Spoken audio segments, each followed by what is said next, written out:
Hey there, and welcome into Maybe I'm the Crazy One podcast. And I'm your host, Alex Chandler. Never being one to share a take with anyone I know, I figured I'd start by taking down my ideas and sharing them here. Every week, we will explore parts of the sports world, and I'll give you my viewpoints. Maybe I'm a genius, or maybe I'm just crazy. Tune in with me and find out for yourself.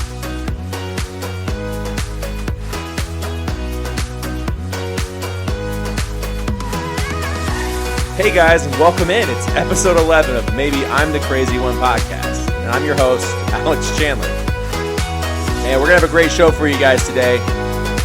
I've been teasing this for a couple weeks now, but we finally have it here. I have an in-studio debate partner. We're going to introduce him here in just a second. We have a nice itinerary for you today. We're going to talk a little bit about soccer because we've neglected it the last few weeks. We're also going to talk a little bit about basketball.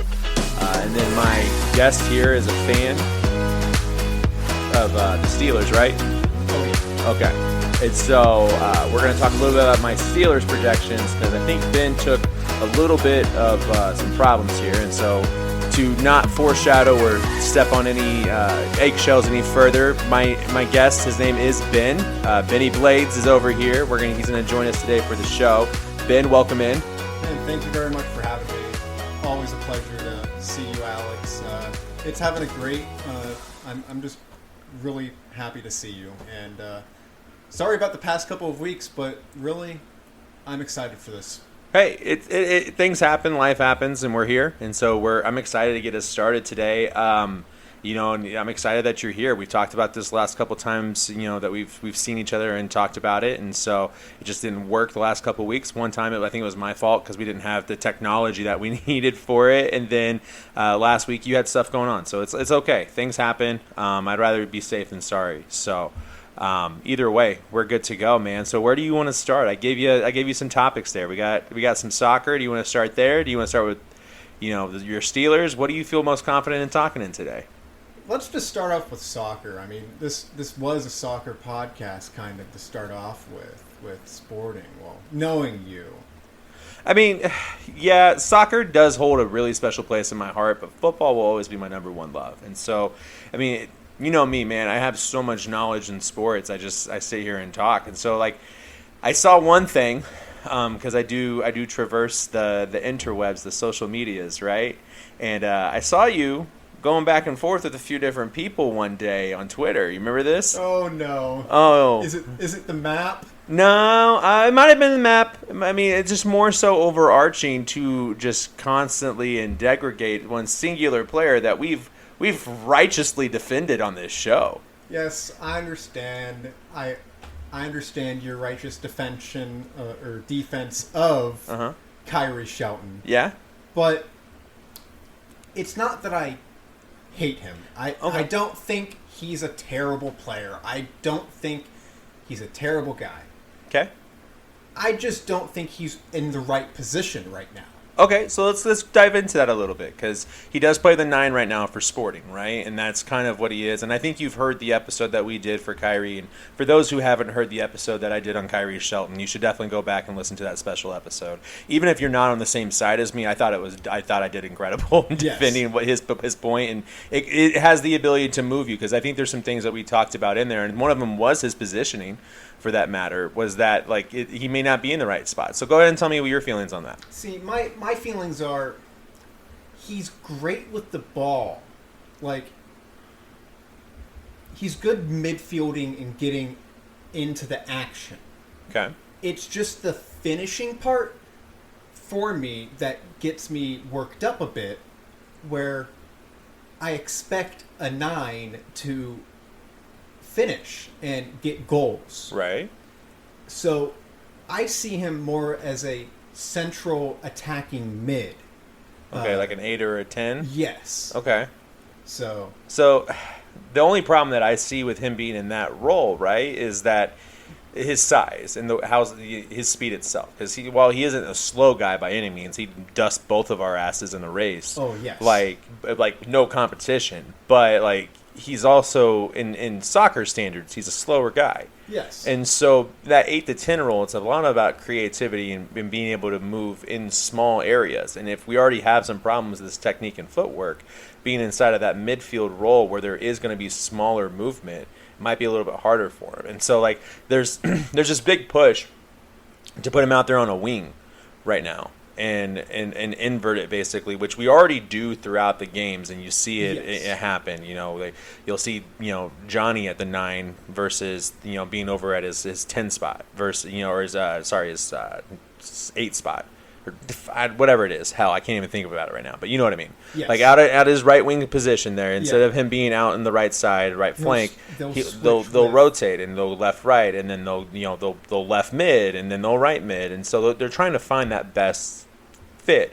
But I pulled up some stats here. You're not going to like this either, because your saviors that we got July 7th, Eric Tommy, Willie Agata, they've had some time on the team now. You know that, right? Yes. They've had 355 minutes in all competition. Yes. With 0 goals scored and 0 assists. Yes.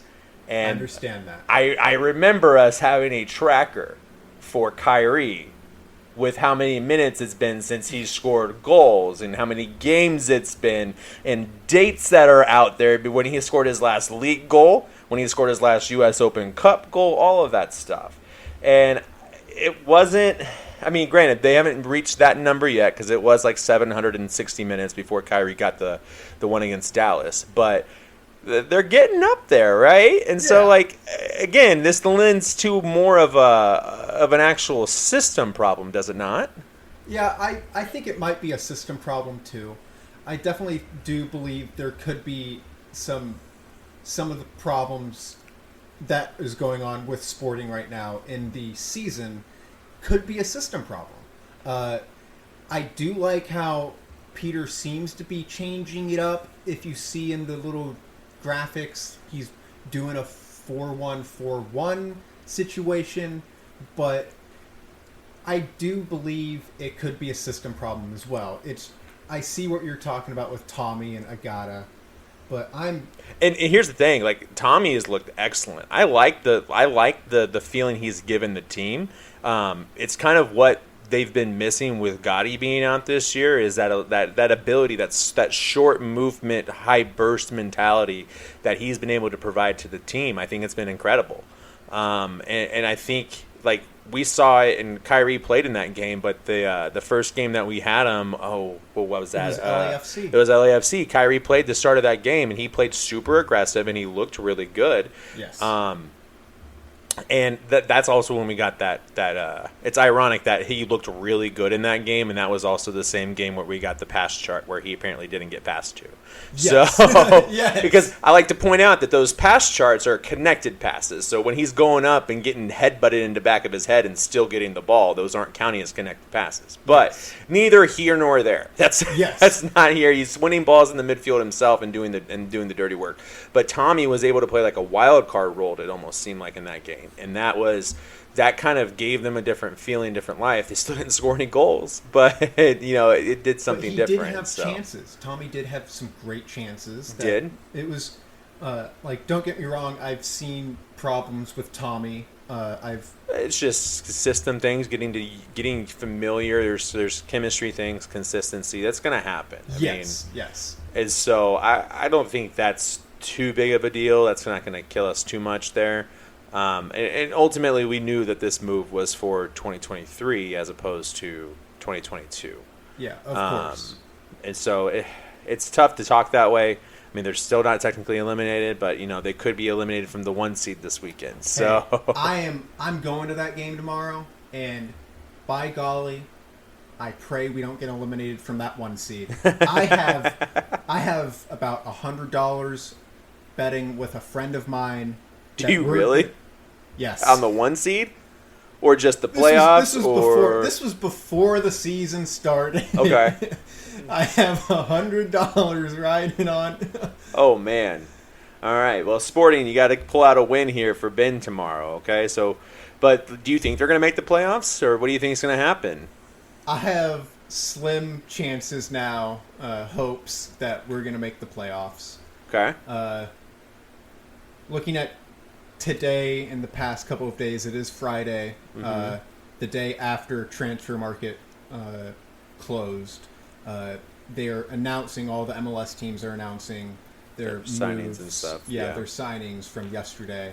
And I'm not seeing anything from Sporting, which I understand budgetary reasons. It was going to be tight.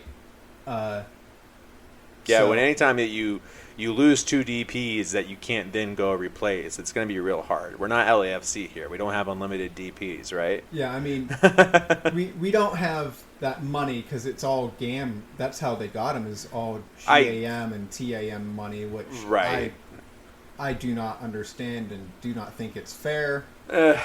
But that's a whole other topic I could get off. That's on a fair. tangent. Yeah, we could. And I think we have it in another episode as well. So if you want to hear that, go back and listen. I think it was episode 7, guys. Because I do go on a tangent about LAFC because that shit pisses me off.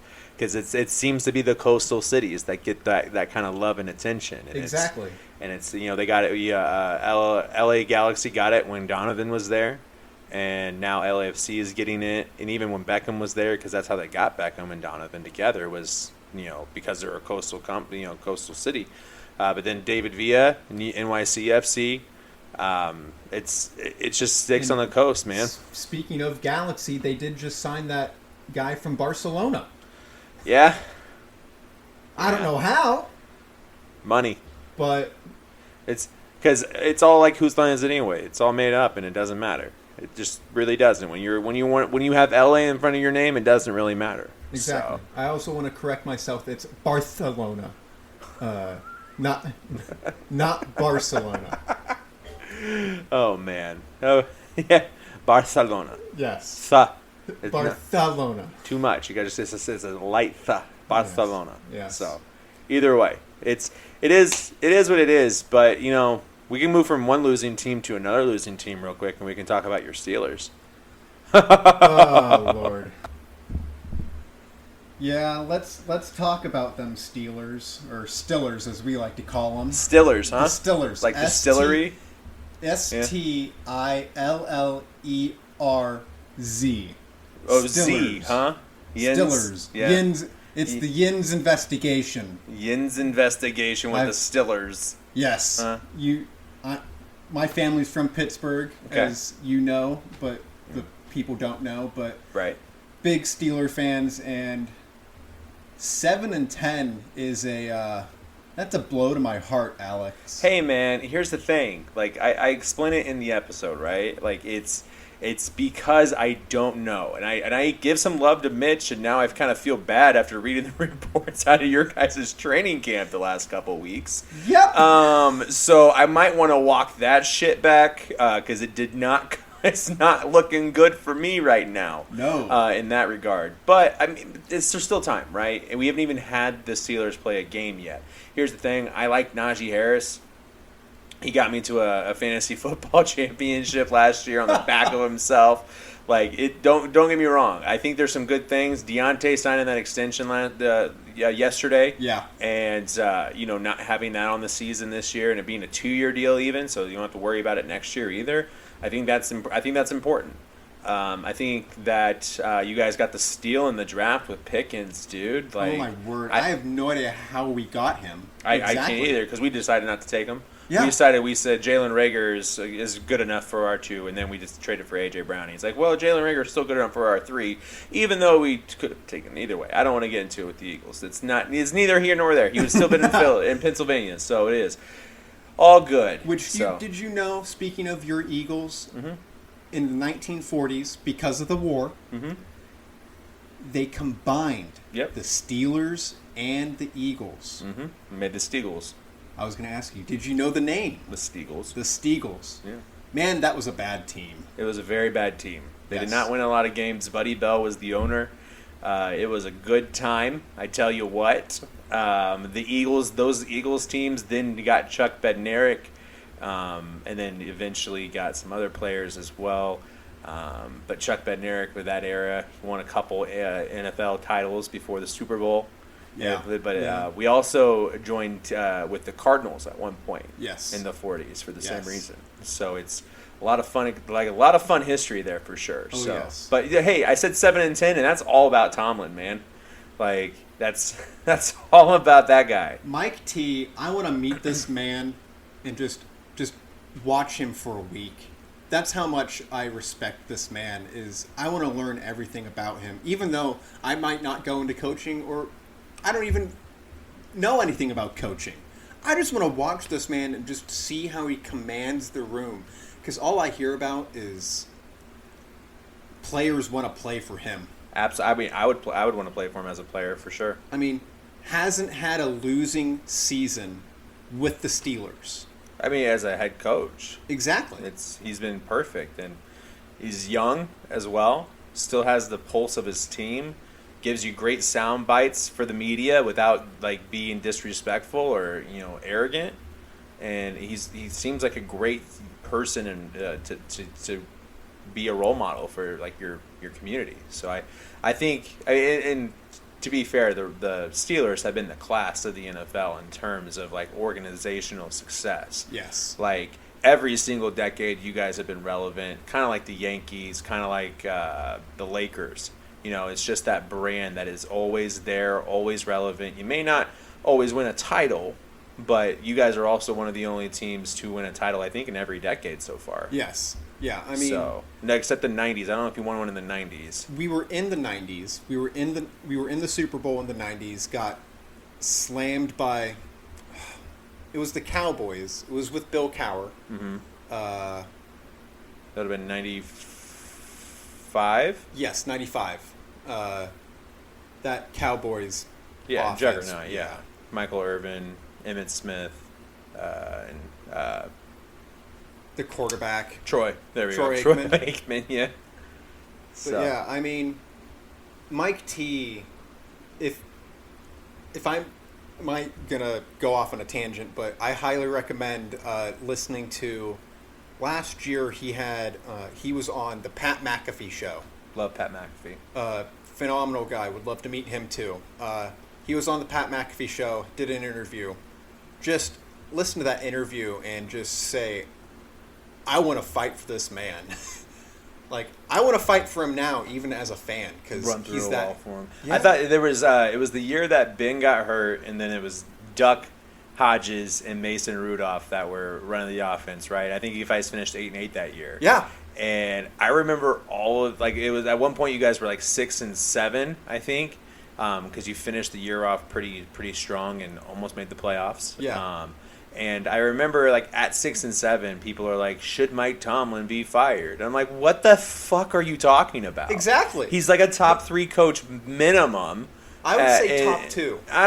Andy Reid and Bill Belichick still exist in this league. True. So I totally forgot about Andy. And then there's Sean McVay out there, Matt LaFleur, and he's kind of in that same conversation, but I would still put him above them because he's done it at a longer period. Also, LaFleur's never been to a Super Bowl. Tomlin's been to 2, and he won 1, right? 3, technically, if you want to count. I don't count it as the one where he was an assistant. Yes, he that's 2. He won it in 2008 against the Cardinals, and then lost to Aaron the Packers, Rodgers, right? In the Cowboys Stadium. In 11. Yeah, in 11. And so those are the he's been there twice, but he's won 1. Same with McVay, but he's done it for 15 years as opposed to McVay's done it for 7. So he gets to be ahead of McVay, and then obviously LaFleur is behind both of them because he's done less. Somehow Zach Taylor's now in this conversation too, and that's a travesty. I don't understand that one. It's because it's the Bungles, I guess. It's 100% because Joe Burrow was exciting, Jamar Chase is exciting. They have T. Higgins and Joe Mixon, and their offense is electric, man. They got Hayden Hurst. I found that out today. I didn't even realize that. Yeah, the Bengals did, and so they got another weapon to go with everything there. They did lose C.J. Uzomah to the Jets, and so he's going there. So I mean, this is all NFC North talk at this point, or AFC North talk. So it's all cool, but like those are the reasons, right? It's like Zach Taylor is not a good coach, but it's definitely Joe Burrow and Jamar Chase that are the reason that they're so good, and that Zach Taylor gets to look as good as he is versus. Exactly. like a situation like you guys are going to be in, where it's Mike Tomlin really showing that culture of that organization and class of that team, and you guys are going to be there. And you know what? You steal a couple games that I didn't think you could win. I don't think you guys are that type of team that would then give up 2 games you're not supposed to. Yeah. And now if Kenny Pickett starts the whole season, then that awful waffle is my thing too. Because then I'm like, I don't know if tiny hands can do it. But Exactly. you know, Well, here's the deal. Here's my thought process. He had to live through Antonio Brown and Le'Veon Bell. uh-huh. He can live through this quarterback battle that's going on right now in training camp. And so I think we're going to be just fine. But the problem is that you spent a premium pick on Pickett. And next year, you're not going to then go and spend another premium pick. That is the one thing that your organization doesn't do. They look at the development. I mean, you still have Mason Rudolph 5 years later, and dude's thrown for like 74 yards in his entire career. Let's and that's talk an about exaggeration. Mason, I love the dude. I was so hyped when we got him. But after getting just whacked on the side of the head, I'm not too happy with him. Yeah. I just think he's changed, and I don't think it's going to be good. But I think I compare this to what you said about Kenny Pickett's is look at what the Chiefs did with Patrick Mahomes. Sure.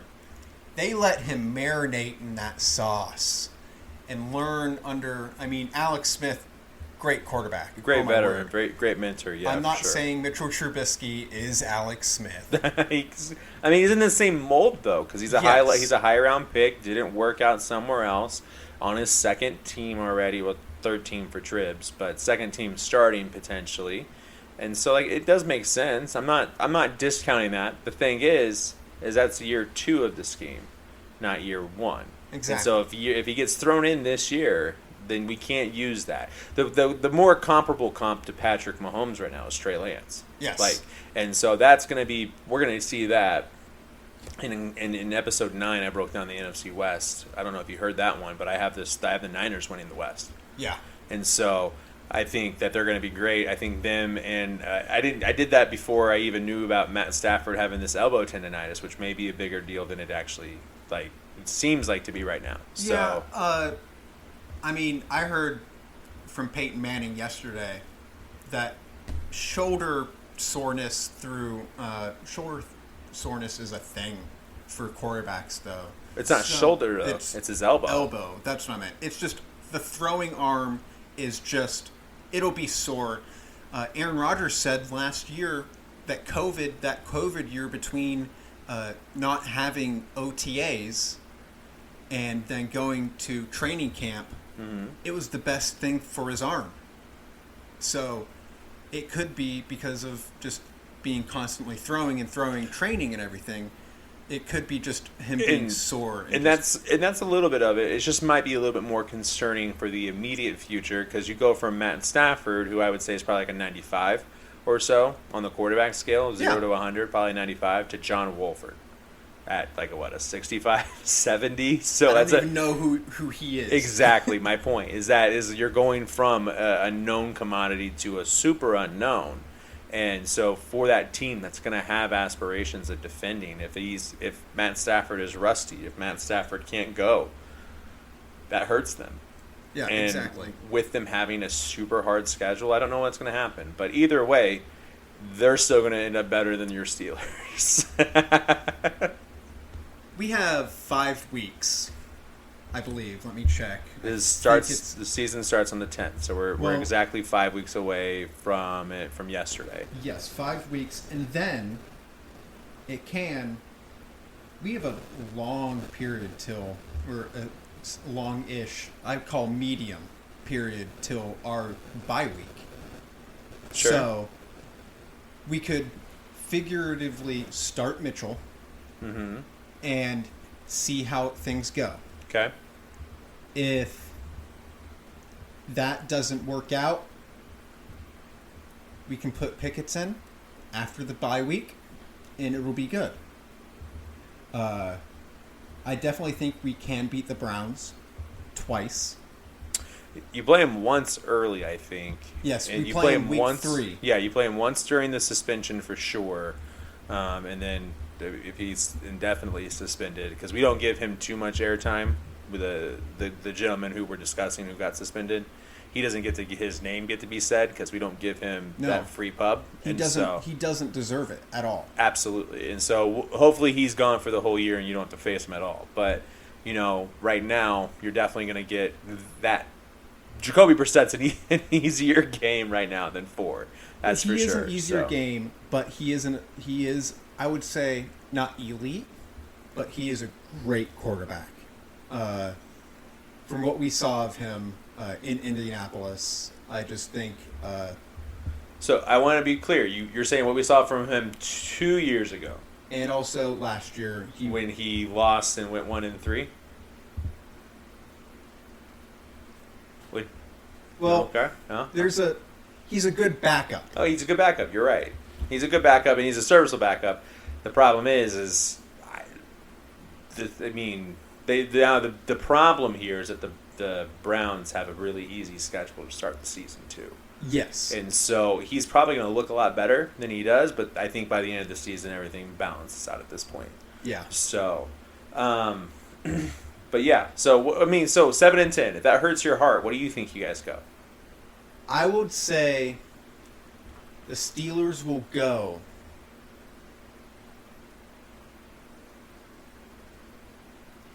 10-7. Wow. 10-7, huh? Yes. Wow. Now here's my reasoning. Okay, give it to me. We just locked up Boz. Second highest. You locked up reason number 1. We got a great kicker. Okay, Pittsburgh's the hardest place to kick a ball. You're right. You have to have a good kicking game to win the game. Sure. Really. Yeah. That's not the only thing, but when it comes down to it, if it's like a 2-point game, you got to make a field goal. Pittsburgh's the hardest place to make that field goal. And you still have the second best kicker in your division. Yes. I admit Justin Tucker's the GOAT. He's going to the Hall of Fame. Didn't Boswell have like a 1-for-5 game last year too? Once. And then he missed an extra point as well? Yes. Yeah. Okay. But it was a rough little stretch. But how old's Boswell? Oh, man, I feel like he's young. I think he's like 30. He's in his 30s. Okay. So I call him young for a kicker because kickers can play forever. Exactly. Yeah, that's fair. Okay. So Boswell, number 1. That's the most important reason you guys are going to go 10-7. Yes. Just a lot of confidence you're giving your offense here that your kicker is your number 1 reason your offense is going to score. Number 2. Okay.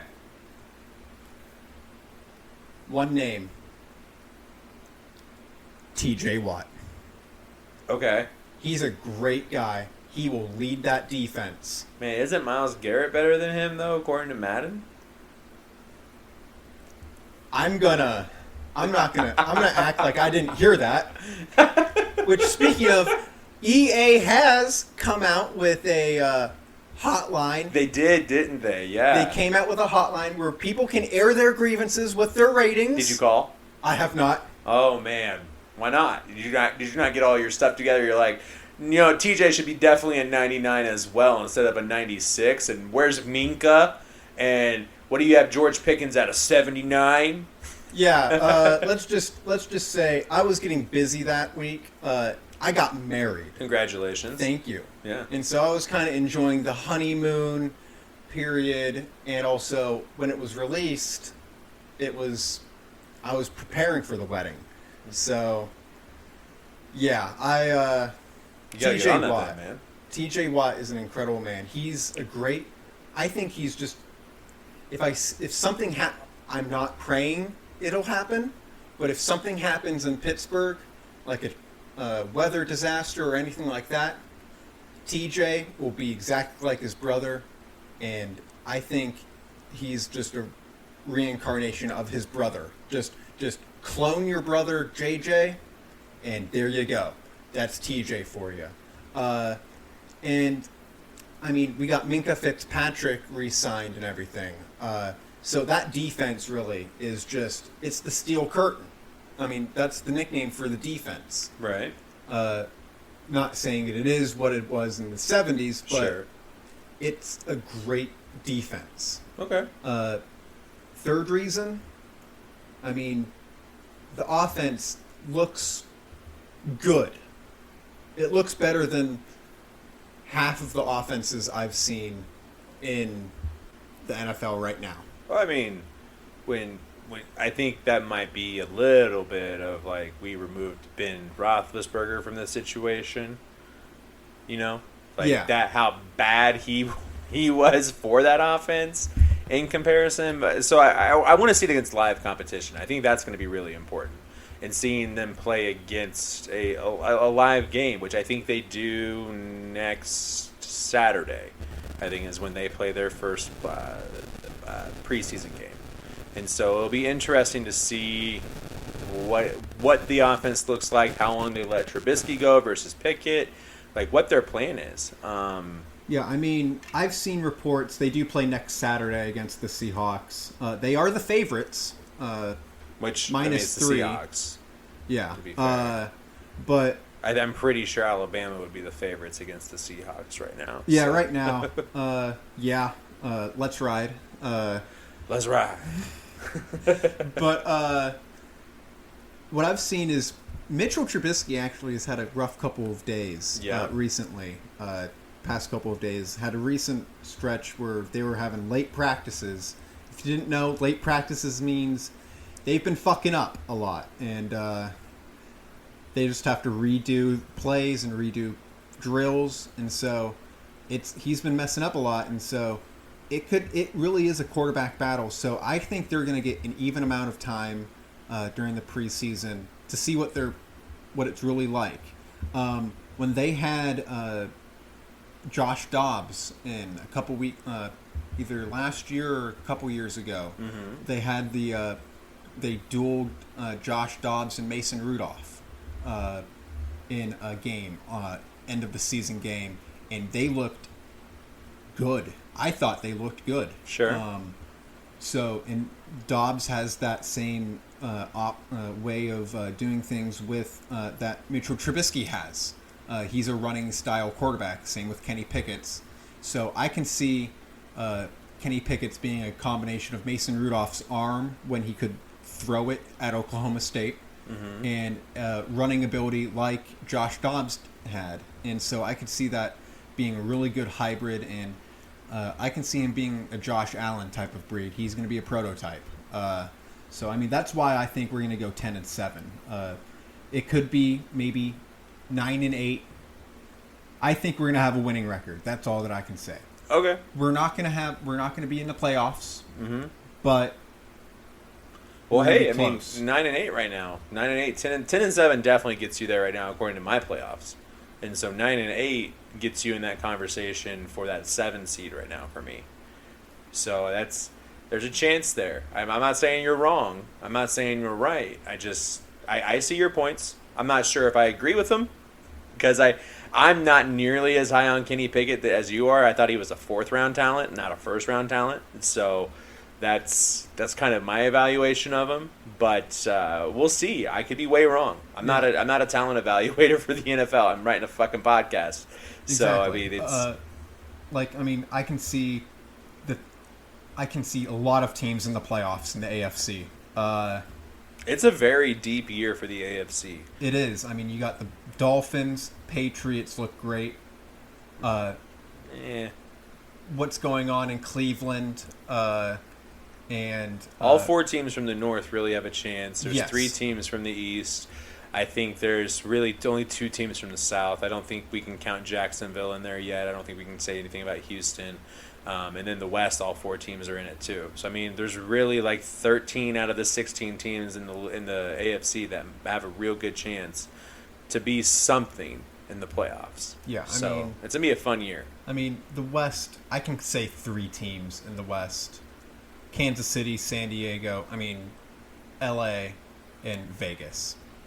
I can see those 3. I'm not high on the Broncos either. I agree with you. It's just with Russell Wilson, you can't count him out. I mean, No. so you got to count him in that number. I mean, think I don't think they're going to win a Super Bowl though. That's No. for sure. The man wore his own jersey going into training camp. If that doesn't take balls, I don't know what does. So, I mean, you do have me there with Denver, but I say 3 teams right now. That's fair. Still, though, 12 teams out of 16 is incredible when only 7 make it. That means there's going to be 5 good football teams that are at home Wild Card Sunday. Yeah, and then get a better draft pick. Yes, but draft is more about what you make of it, rather about your placement. Outside of the top 3 picks, it's all about how you play the draft. So, Exactly. But outside of our top 3 picks, it kind of takes us into the next segment that we have to talk about, which is 2 of the top 3 picks of all time in the basketball world. Exactly. And I have to say it that way because one of them was a first overall pick, and one was the 3rd overall pick in the draft. So I mean, That was a mistake. I don't know, man. So obviously, you come up on the Jordan side here, and in case anybody didn't realize, that was a nice expert segue as we keep doing on the show to LeBron and Jordan here. And so, like, you're obviously on this Jordan side. What lends you to be on the Jordan side of the debate? Okay, Jordan's, I mean, he led Chicago to how many rings? 6, How many does LeBron have? 4. Really? Yep. Oh, yeah. 2 with Miami, 1 with Cleveland. 1 with LA. Okay, can we say 3.5? No. Because then we have to shorten, like, we have to put an asterisk on the one that the Spurs won in 2014 because it was a shortened year as well. We have to put one on an asterisk on one in 99, I think is what it was, because there was another lockout. Like, then you're putting asterisks on other things as well because we didn't complete full seasons. They still played 81 games that year. Yeah, Like, true. it's not like they didn't play almost a whole complete complement of games. Or I think it might have been 74 games. But either way, it was still within that. Like, last year's year, are we going to put one on the Bucks title last year? I don't know. Because they played only 72 games? Yeah. I mean, and they were in a bubble, which in some instances it's harder. They couldn't leave. They couldn't go anywhere. Their family wasn't there until the very end. It's a hard emotional thing. If anything, for me, it's harder than playing on the road. Because at least on the road, I could bring my family. Exactly. And so, no, we can't say it's 3.5. Yeah. So, I understand that. But let's see. Miami, well, Because if you want to count rings, then it's Bill Russell. yes. It's it is Robert Bill Horry. Russell. Like, it's Robert Horry above Michael Jordan. Because Or Will. he has 8. Will only has 2 rings. Yeah. So That's right. it's, it's hard to say there because it's about ring. Kareem has 6 rings, and, Yes. he has 6 MVPs, Yes. and he has 15 first-team All-NBAs, and Jordan has 15 seasons. yes. So, I mean, I really need you to give me your Jordan information of why it's Jordan, other than that's what I've been told. If you've seen, okay. So, if you've seen his stat lines, Yeah? I just think it's more impressive when it's down the stretch and it's more clutch. I think clutch and end of the year postseason matters, Uh-huh. which I agree LeBron had that run, Sure. hadn't missed playoffs and everything. Uh-huh. But did he win when it mattered? Yeah? At times, yes. At times, no. Okay. Some of it was because of the surroundings. I mean, I'm not discrediting the Miami Heat, but Dwayne Wade and Chris Bosh, even though Bosh didn't really, in my opinion, have a say Uh-huh. in the game, but still, he had some help. Yes, Jordan had help with Pippen and And Rodman and and- Kukoc and yes. the greatest coach of all time, and Phil Jackson and Steve Kerr. and Steve Kerr. one of the and greatest players Bill of all time. Cartwright. Yes. And, he had 4 Hall of Famers on that team, not including Phil Jackson. Yes, Yeah. but he put up the points too. Sure. He did. I mean, he had an 80-point game, or He had a 63-point game. 63-point game. That's right. Kobe had the 80-point game. Yes. He did it in the playoffs, too. He scored in the playoffs. He had, I don't know if it was, now I have no idea what the conspiracy is on what the illness was, if it was cramps, or if it was food poisoning, or if it was... He was hungover. Yes. It's 100% what it is. The story is that he got a bad pizza. The motherfucker was hungover. Or the flu. Yeah, the flu. But I just think that he just put up numbers in the playoffs and down the stretch more consistently and more impactful than LeBron has had. So, you ready for this one? I'm going to just disintegrate everything you said. It's totally fine. Great. It's totally fine. All right. But that's the entire point of this. And understand, none of this is coming at you. It's just this camp that exists, that Jordan is just this untouchable god, right? And I don't think you're necessarily a part of that group, but you're definitely like your rhetoric is coming from that group. I can tell. Yes. And I'm gonna absolutely destroy all of that. Okay? I agree. If you ask me who my favorite NBA team is, I'm not going to say who my favorite NBA. I don't have one. Sure. I could say the Oklahoma City Thunder. Oh, that's my favorite. It's the closest. Because it's the closest. You should love the Thunder for sure. Yes. That's my personal opinion. Everybody should love the Thunder. They're an incredible organization. But, so here's what I'm saying, okay? So Jordan, a lot of his playoff things that he did outside of the championships were in the 80s when he went 1-9 before he got Pippen. He won one playoff game, not series, game, before Pippen, including the year that he went and scored 35 points a game and won Defensive Player of the Year. He did that, and he was always a two-way player, and I will say that Jordan's peak was always higher. The problem is Jordan's career spans 20 seasons. He only played 15 of them. Yeah. And so, we got to recognize that's part of this too, right? Longevity is always going to be part of this argument. And for LeBron, he went to 8 straight finals in 9 out of 10 years. And I firmly believe he would have gone to 10 straight finals had he not had the groin injury that first year in LA. Exactly. They were the 4 seed. I thought they looked really good when he was playing. I don't know if they trade for AD if he doesn't get hurt. So there's a lot of things that that had a domino effect of, but I think they get to the finals for 10 straight years. Does he beat Toronto that year? Possibly. And then there's a whole different conversation about Kawhi, being this best player and being the king of LA and everything else that year. So that's a different conversation. But LeBron went 8 consecutive years. Exactly. That's why I understand that. 9 out of 10. You want to tell me that that Jordan's clutch and does it down the stretch more so than LeBron, except LeBron leads the NBA in all-time playoff buzzer beaters. And he has a better shooting percentage on the last shot of the game than Jordan and Kobe. And so he's more clutch and more efficient in those moments.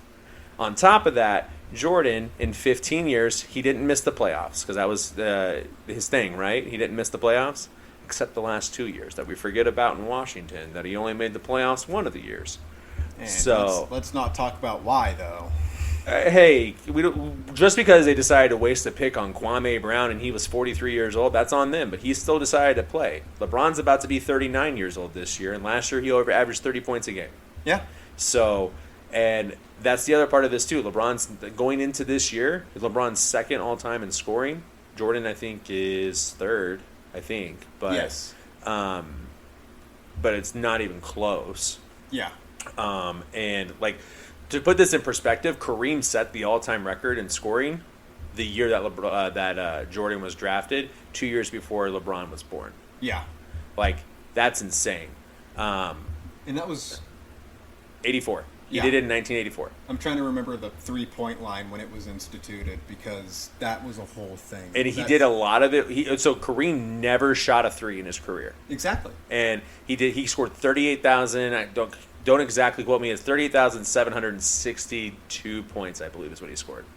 And so LeBron's about to pass that.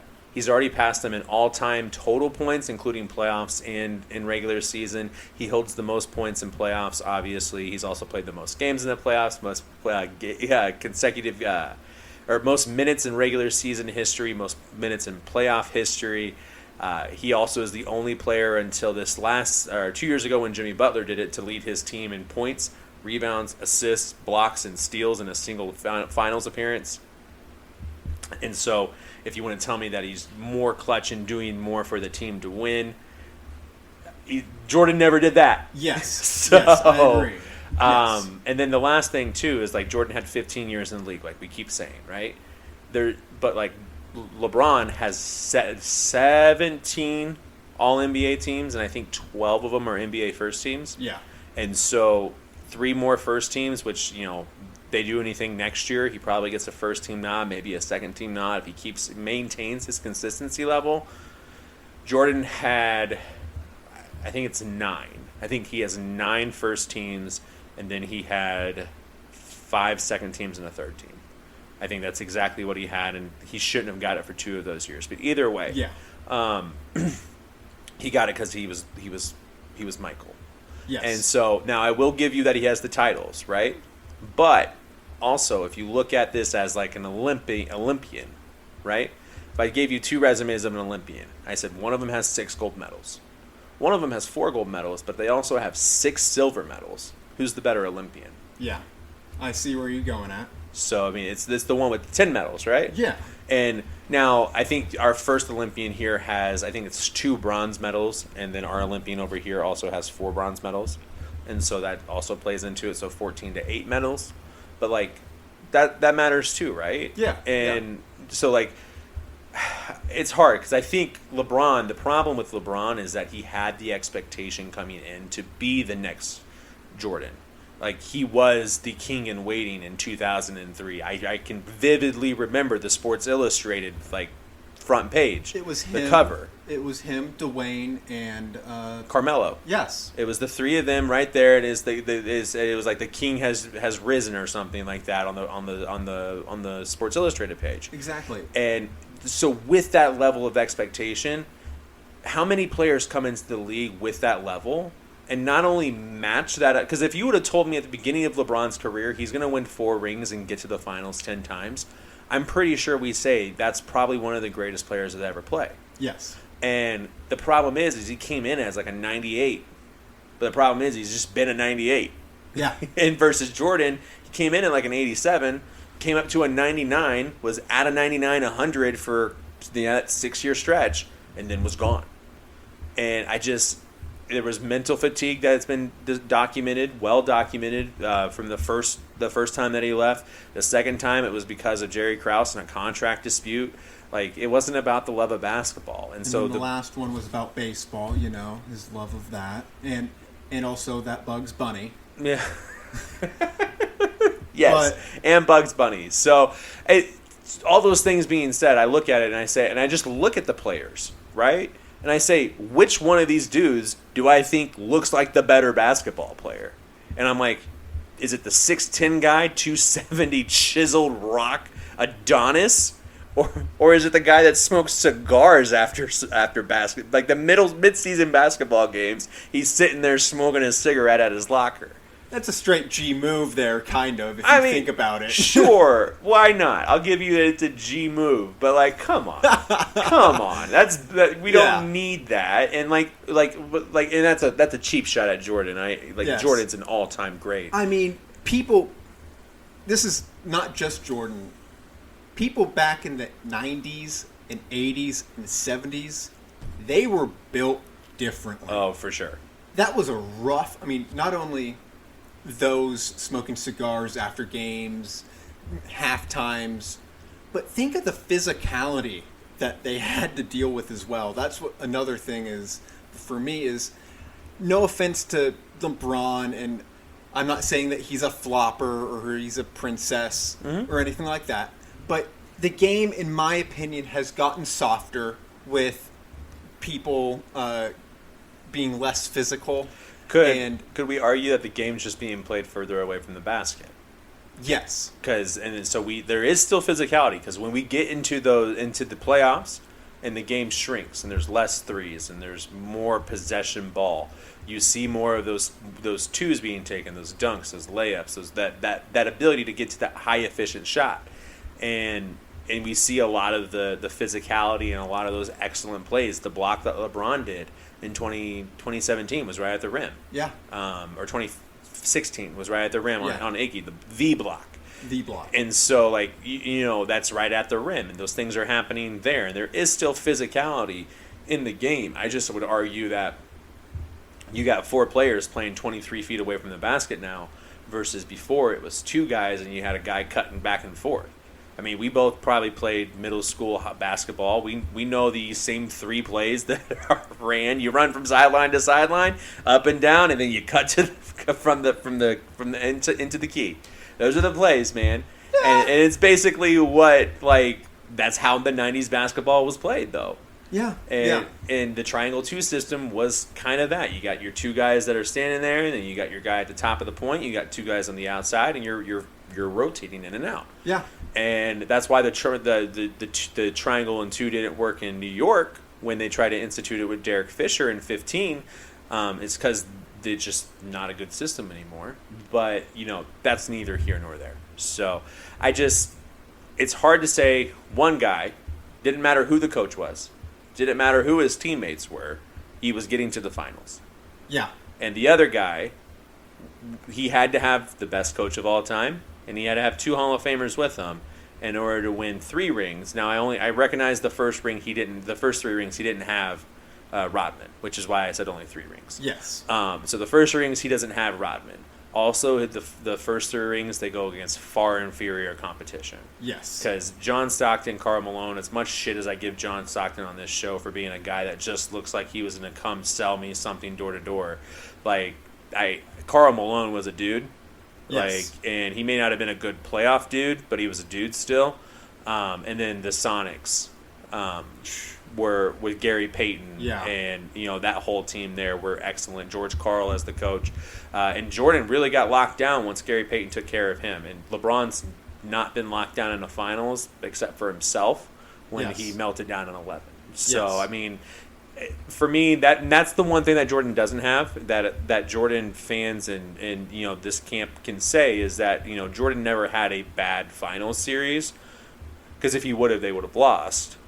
But like but LeBron did. He had a bad series in 11, in my opinion, because of that series in 11, that made him better in 12. It made him better in 13, and it taught him when he needed to win. Exactly. And so that adaptability, his longevity in the game, being able to play, because he's really played over the course of 3 different eras in basketball now, is just insane to me. Exactly. It's like looking at Vince Carter. Vince Carter's like another great example of a great player that played for a long time, for sure. So I respect LeBron. Like And he should be your number 1 on your list, man. I'm just saying. I mean, yes. I can see where people can say that. It's just one of those ways for me. It's, you say 99, 98. That's what it is for me. It's That's just fair. It's 1 point off. Okay. It's so close. I can, like I said, I don't have a favorite NBA team. I root for players, and my favorite player is LeBron, and so I'll root for that team, whatever he's on. That's fair. And so, Okay. I have no slight against LeBron.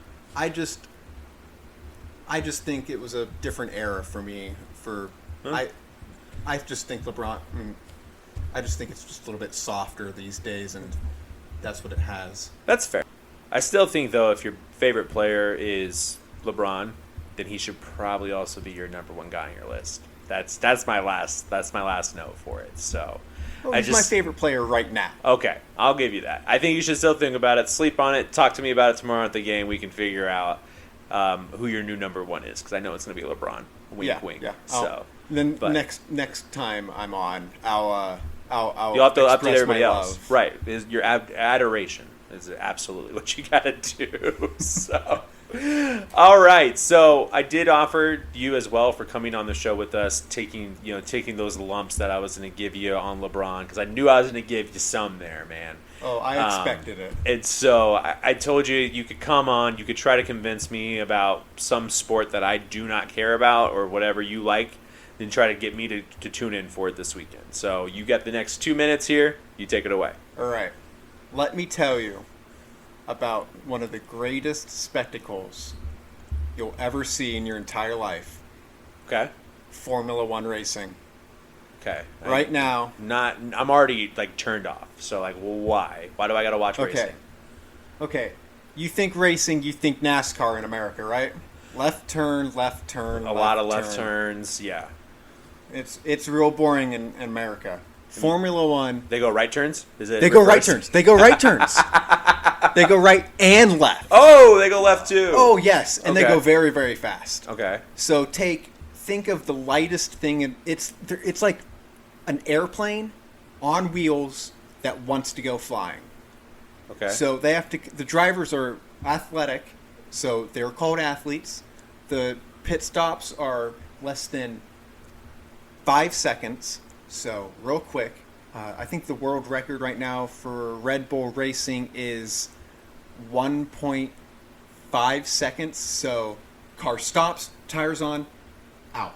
Okay. 1.5 seconds. Incredible speed. Uh-huh. And they're shorter than NASCAR races. So all of that. And it's at a weekend affair. You got practice on one day, on Friday, qualifying on Saturday, race on Sunday. It's not a whole week of thing where like in NASCAR it is, where Monday, Tuesday you're traveling, Wednesday you're practicing, Thursday you're practicing, Friday you're qualifying, and there's a truck race on Saturday. And Yeah, exactly. like there's too much going on. Way too much going on in NASCAR. F1 has that type of system, but it's a lot more efficient and a lot less time. They can get about 20, I think the feeder series, one of them is about 28 cars. They can get those 28 cars in the garage that the F1 teams use in that same area and out of the garage within 30 minutes. Oh, wow.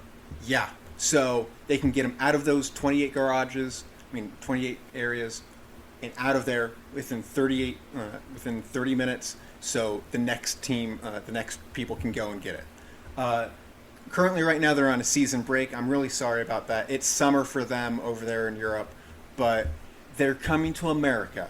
Circuits of the Americas is a great track down in Austin. I highly recommend you watch. I don't advocate watching all of the practices. I do it because I'm a big fan. I'm going to watch 0 practices. I'm going to watch 0 qualifying. If you get me to watch something, it's a race. Now, I will say this. I am very interested in going to Vegas in 2023 for their race on the Strip. I'm in. So that was something I saw from F1 that I thought was like really freaking cool. It reminded me of Mario Kart a little bit. I'm not gonna lie. They've done that. The fastest street court, the highest speed that you'll ever go, that you'll race, that they go at in Formula One, is on a street circuit in Azerbaijan, Baku. It'll be like 97 degrees Fahrenheit, and they're going 220 miles an hour down a city street. That's real fast. Yeah. So I might have to check it out. When do they come back? They come back in a few weeks, August. Let me check because I want to make sure you watch at least the Sunday event. Sure. Because that's the big thing. Yeah, I mean, it's the big race. The thing is that they got to come on before football comes on, because then my Sundays are taken up. Do not worry. It will. They come back in 20 days, 14 hours. They will race at 8 a.m. on August. What is that, 26th? 28th. 28th? August 28th. Okay. 8 a.m. Lights out and away we go. All right, so there it is. And if you want, you can come over to my place. Yeah. And we can have breakfast, mimosas. You think I'm going anywhere at 8 o'clock in the morning? You've lost your mind. You are the crazy one here, my friends. I'm offering you mimosas and breakfast and a good time and some education. Okay. I mean, I'm interested. I'll see what's on the schedule that day. We'll figure it out. We might be able to do something like that, but either way, that's it. Guess, go ahead.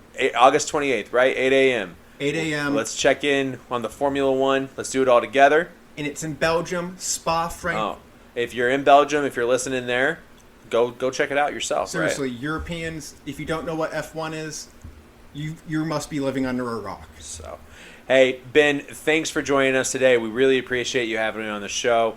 Everybody that's listening at home, remember, we need you to like, rate, review, subscribe, and share. All the fun stuff that you got to do with all the fun things that content creators ask you to do, we ask you to do it here as well. We appreciate all of you listening in on us this weekend. Let us know how what you thought about our conversation today, our debates.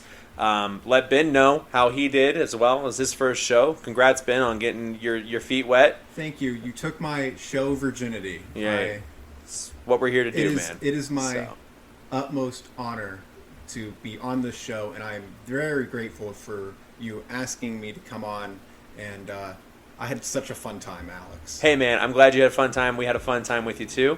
And, yeah, we'll have to get you back on the show sometime soon. So. Yes, I mean, I see that you game as well, so maybe we could game over FIFA as well. Possibly. So there's many things that we could potentially do. So either way, everybody, thanks for stopping by. Ben, thanks for being here with us today. Maybe just let us know this one time. Are we geniuses or are we just crazy?